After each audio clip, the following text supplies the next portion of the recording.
what happens when nothing goes right. I had a very interesting wake-up call today, and by wake-up call, I mean I woke up to a hysterical call from my mother saying the new aide we hired, a very reliable person, didn't show up.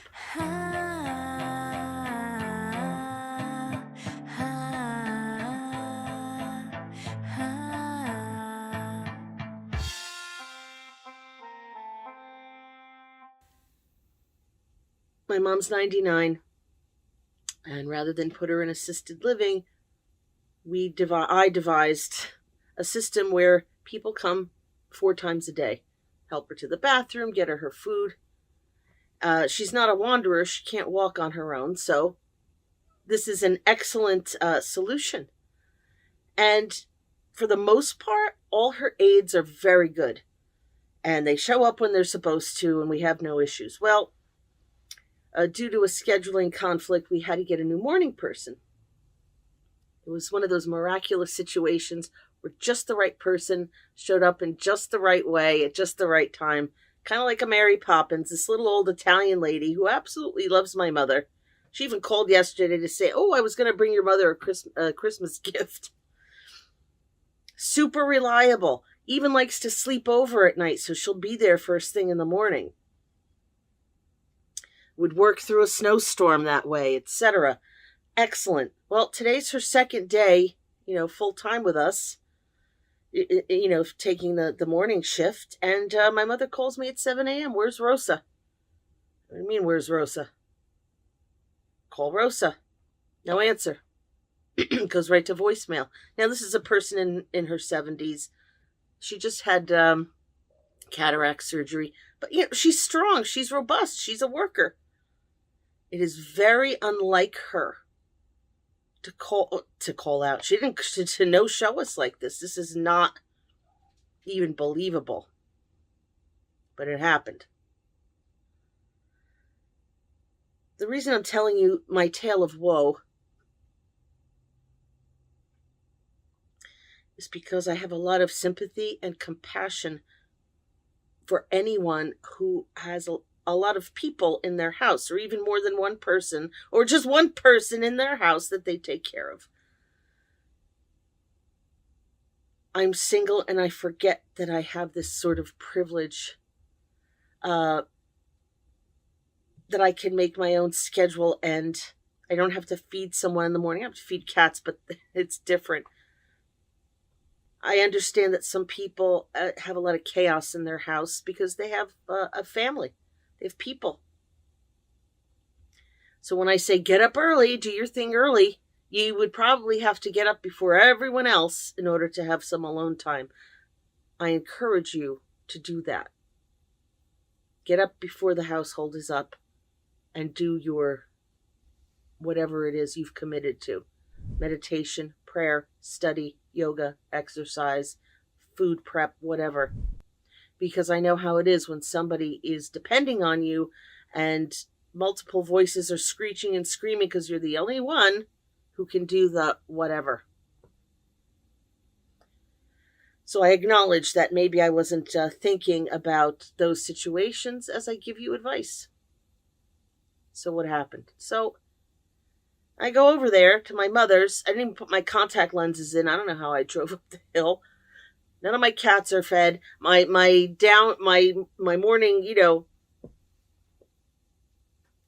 it's like booting a computer up. All the startup programs are starting. My shoulder starts hurting, and I didn't take anything, but I always have something with me because I'm prepared for emergencies. But whatever. My cats are rattling around because they haven't had to be fed. But I ran out because there's my mother sitting there. She's waited all night to go to the bathroom. I get there. She won't let me put her in the wheelchair. No, call this one, call that one. No, I don't want you to. Maybe she's afraid I'll drop her. Well, luckily one of her evening aides was available. And she came. We still haven't heard from Rosa. I don't know what happened to her. And now we have this open-ended situation. So I have a lot of compassion for you if you're dealing with an unsolved problem. So as I'm driving up the hill, my mindfulness kicked in. And I noticed I wasn't breathing. Well, I was breathing, but you know what I mean. I was like, what am I going to do? Oh, what happened? What, did she die? Like, what happened to this woman? Oh my God, I'm so mad. Who are we going to get to replace her? Oh my God, I let the other person go. And not breathing. Just shallow, auto breathing.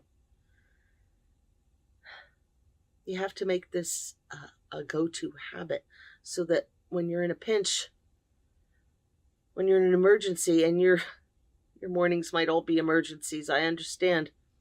You have to breathe. Here's why. It's not just, well, breathing is good for you. I know you need oxygen. Yeah, you need oxygen. Yes, you need oxygen. You will think more clearly if you're breathing. So I started to breathe. And I want this channel to be for everyone. But I have to tell you, I turned it over to God. I prayed. God, this is a situation I cannot handle on my own. I need help. Put your hand in this, please. Bless my mother. Bless the poor little lady who, God forbid, who knows what happened to her. She's not the type to no-show us. And she has somebody who she takes care of after my mother. So there's some emergency happening. God, put your hand in this. Well, what if you don't pray like that? Well,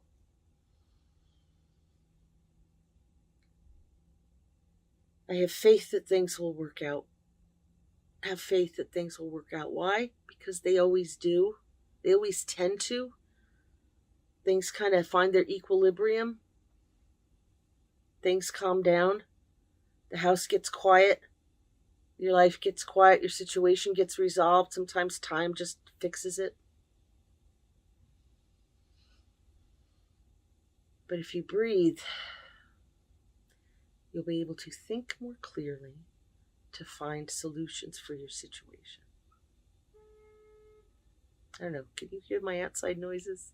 It's morning, everybody's going to work, there's beeping and talking.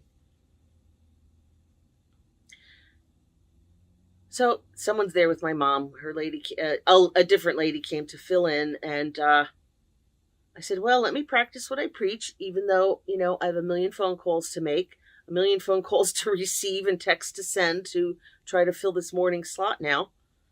Whatever happened to little Rosa, my mother still needs care at 6:30 in the morning. And that's on me. So I have this lovely day planned with this new situation of phone calls and fixing and solving. I'm just going to remember to breathe. I also remember to make this video. Why? It's first thing in the morning. And I said do the thing first thing in the morning. I remember when I was blogging, I blogged every day for almost 10 years. So my book, Diary of a Fat Girl, that's the first year of blogging. The next couple of years is when I was in a wheelchair. So I'm working on From Wheelchair to Warrior. It will be an excellent book, a great story. Involves a lot of hopping from guru to guru, looking for help with a mysterious situation of why I could no longer walk normally. But it felt good back in the day to have this daily commitment that I would keep no matter what. No matter what. No matter where I was. And it was before cell phones were really good. And I remember I was on vacation with a friend down in Florida. And this is what, 2012? They didn't have good Wi-Fi in the complex. So I had a laptop with me, and get in my car and drive to the local McDonald's and sit in the parking lot to blog. Because that's where the Wi-Fi was. And I remember being so determined and so diligent and so faithful that no matter what situation I was in, I would blog every day. Again, back before things were easy and we had really awesome smartphones. And I was having my knee replacement surgeries. Oops, spoiler. That's what how a wheelchair to warrior solves its problem. But there's a lot more to it. It'll be a great read. I would bring the laptop into the hospital. Again, before excellent cell phones. And I had this lock that you put into one of the ports, and you could like lock it to the arm of the hospital bed. And that's what I did. I made a daily commitment, and I was going to do it no matter what. I have to write the book.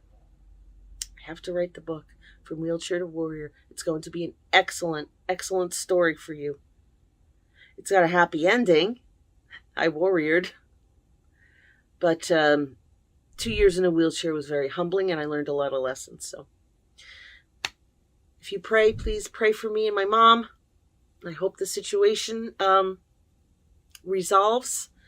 I have this extra thing now on my plate today, besides doctors and doing things and school prep and running around. I have to solve the problem of finding someone for her 6:30 slot. I'll remember to breathe. And when I'm anxious, I'll remember to check in with my body. Not to go to worst case scenarios. To leave it open-ended. Remind myself things always resolve. And the anxiety and uncertainty I feel, well, it's just a bunch of phone calls in the end. All that emotional stuff and the discomfort and panic. I can opt out of those things. The what-if scenarios. Because nothing prepared me for today. Sometimes things resolve in the moment. Breathe. Notice that I don't have a necklace on. I just threw this on. This is supposed to be a 3X, but it's like it's already rolling up like it's a midriff. But it's cute. I'll wear it as an under turtleneck. That even when things aren't perfect and don't go exactly as we want them to, it's life. I think Oprah once said, when you run out of problems, it means you're dead. Okay, I'll take my problems, and they will resolve. Hang in there. Remember to breathe, and have faith that solutions will present themselves.